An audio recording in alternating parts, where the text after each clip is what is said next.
और Asia cup trophy को लेकर बड़ी खबर आ रही है। मोहसिन नकवी झुक गए हैं पूरी तरह से। मोहसिन नकवी ने यूएई क्रिकेट बोर्ड को ट्रॉफी सौंप दी है।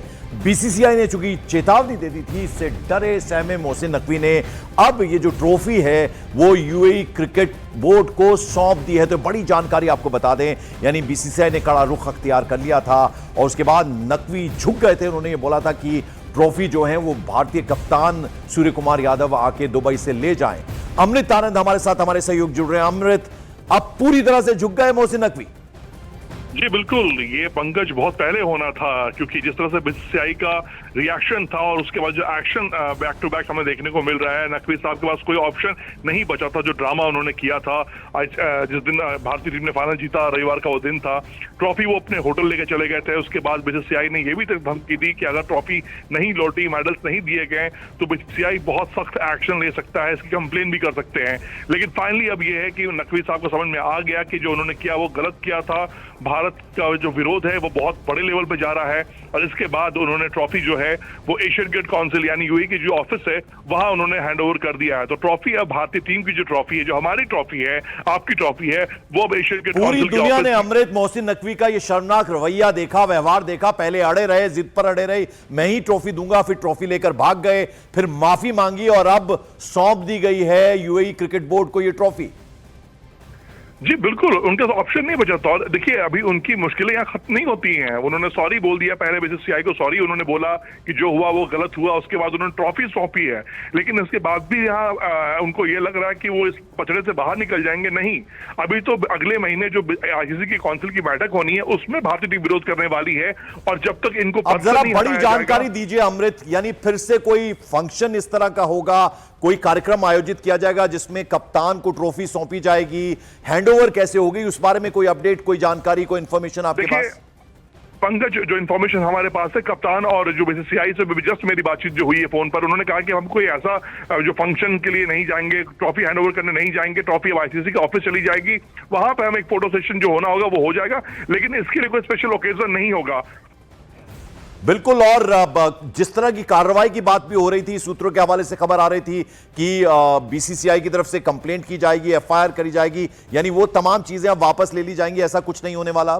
देखिए, बीसीसीआई ने साफ कह दिया है कंप्लेंट भले नहीं होगी क्योंकि ट्रॉफी उन्होंने हैंडओवर कर दिया है, लेकिन अभी तक उनके पद पे रहने का जो सवाल है वो आगे अभी उस पर सवालिया निशान लगा हुआ है। भारतीय क्रिकेट बोर्ड अगले महीने आईसीसी की बैठक में बहुत कड़ा विरोध करने वाली है उनकी इस हरकत का, और इतनी आसानी से नकवी साहब का पीछा नहीं छोड़ेगी भारतीय क्रिकेट बोर्ड। जो उन्होंने किया है, इंटरनेशनल बेइज्जती की है, क्रिकेट की इंटरनेशनल बेइज्जती की है उन्होंने, इसका तो खामियाजा उनको भुगतना होगा पंकज। और तमाम जो सीनियर क्रिकेटर्स हैं पाकिस्तान के, जिन्होंने बेहद शानदार क्रिकेट खेली है, उन सब ने क्रिटिसाइज किया था मोहसिन नकवी ने जो किया, उनके रवैये को, उनके व्यवहार को।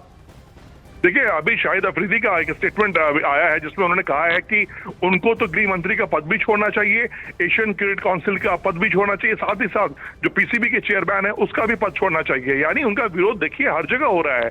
जो उन्होंने ये गलती की है, देखिए ये बचकानी हरकत थी ये जो उन्होंने की है, मतलब ये दिखता है कि एशियन क्रिकेट काउंसिल जो चला रहा है, जो उनका अध्यक्ष है, वो किस तरह के मिजाज के लोग हैं। Thank you so much Amritan. और एशिया कप ट्रॉफी में अपने व्यवहार, अपने बिहेवियर को लेकर एशियाई क्रिकेट परिषद के अध्यक्ष मोहसिन नकवी ने माफी भी मांगी है और कहा कि जो कुछ भी हुआ वो गलत हुआ और उसके लिए वो माफी मांगते हैं। मोहसिन नकवी एसीसी चीफ के साथ साथ पाकिस्तान के होम मिनिस्टर और पाकिस्तानी क्रिकेट बोर्ड यानी पीसीबी के अध्यक्ष भी हैं। इससे पहले बीसीसीआई के उपाध्यक्ष राजीव शुक्ला ने मोहसिन नकवी को उनके बिहेवियर के लिए जमकर खरी खोटी भी सुनाई थी और कहा था कि मोहसिन नकवी ने क्रिकेट और राजनीति का घालमेल कर दिया है।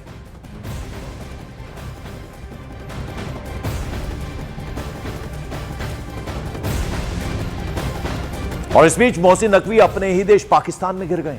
पूर्व क्रिकेटर शाहिद अफरीदी ने मोहसिन नकवी पर गंभीर सवाल करते हुए पाकिस्तान क्रिकेट बोर्ड के अध्यक्ष पद से इस्तीफे की बात तक कह डाली है। शाहिद अफरीदी ने मोहसिन नकवी से कहा है कि उन्हें एक साथ कई सारी जिम्मेदारियां संभालने से बचना चाहिए। उन्होंने कहा कि पाकिस्तान क्रिकेट कंट्रोल बोर्ड और गृह मंत्रालय पूरी तरह से अलग अलग हैं। मोहसिन नकवी पूरी तरह से सलाहकारों पर भरोसा नहीं कर सकते क्योंकि उन्होंने खुद माना है कि उन्हें क्रिकेट का ज्यादा ज्ञान, नॉलेज नहीं है। तो शाहिद अफरीदी ने यह बड़ी बात कही। उन्होंने कहा कि पीसीबी और होम मिनिस्ट्री दोनों अलग अलग अलग चीजें हैं, एक साथ कई सारी जिम्मेदारियों से उन्हें बचना चाहिए। तो आप इस बीच आपको बता दें कि आपके खिलाड़ियों ने मेरे साथ बहुत ख़राब व्यवहार किया, इस तरह की बातें पहले आ रही थी। मैं ट्रॉफी लेकर खड़ा रहा, खिलाड़ी मोबाइल और वीडियो गेम में लगे रहे, आपका कप्तान दुबई आए और ट्रॉफी ले जाए, इस तरह की तमाम बातें जो थीं वो मोहसिन नकवी की तरफ से कही गई। आपको कैसे लगा कि हमारे खिलाड़ी जो हैं, आप एसीसी चेयरमैन ही नहीं पाकिस्तान के गृह मंत्री भी हैं, ये राजीव शुक्ला ने उनको कहा आपने राजनीति और क्रिकेट को मिलाकर गलती की, यानी ये जो घालमेल है वो गलत है, हमारा कप्तान दुबई नहीं आएगा, आप ट्रॉफी एसीसी या आईसीसी में जमा कराएं, ये साफ राजीव शुक्ला की तरफ से कह दिया गया। आप सही कह रहे हैं, जो हुआ गलत हुआ।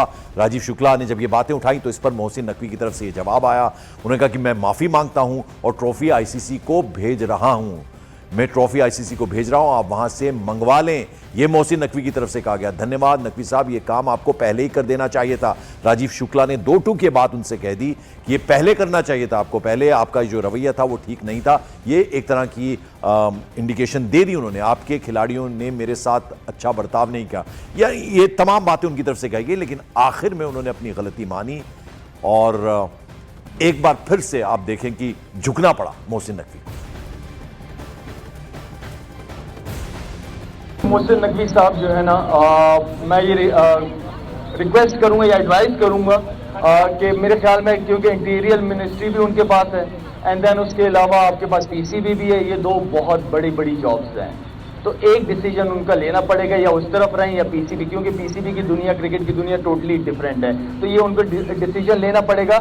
एडवाइजरों पे नहीं चल सकेंगे वो, या मैं जो देख रहा हूं उनकी सराउंडिंग में जो एडवाइजर है वो मैं समझता हूं कि इस काबिल नहीं है कि वो उनको, आई डोंट नो कि किस डायरेक्शन की तरफ लेके जाएंगे, इसलिए कि उनको मैंने खुद भी बार बार सुना है कि उन्हें क्रिकेट के हवाले से इतना नहीं पता ज्यादा, तो अपने एडवाइजर ऐसे लोगों को बनाएं जो क्रिकेट को जानते हों, जो ग्रास रूट लेवल क्रिकेट को जानते हों।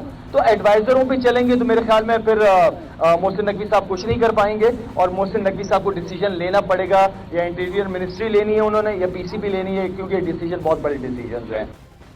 इस बीच पाकिस्तान अधिकृत कश्मीर यानी पीओजे के कई शहरों में जबरदस्त विरोध प्रदर्शन चल रहा है। लोग लॉन्ग मार्च निकाल रहे हैं और पाकिस्तान की तानाशाही सरकार से अपना हक, अपना अधिकार मांग रहे हैं। आज लॉन्ग मार्च पीओजे के मुजफ्फराबाद से शुरू हुआ।